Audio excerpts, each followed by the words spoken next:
How to make smooth speed ramp. Open DaVinci Resolve. Drag the video into the timeline, right-click on the clip and check Retime Controls and Retime Curve.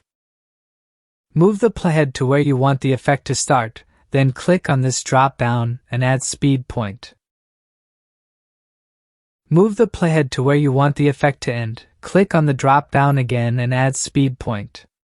Now click on the middle drop-down and click Change Speed, then increase the speed to your liking.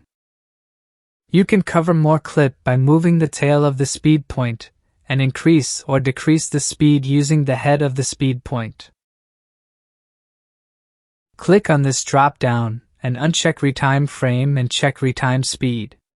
Adjust the percentage here to see the graph better. Now click on the keyframe and select the curve option. Do the same for the other keyframe.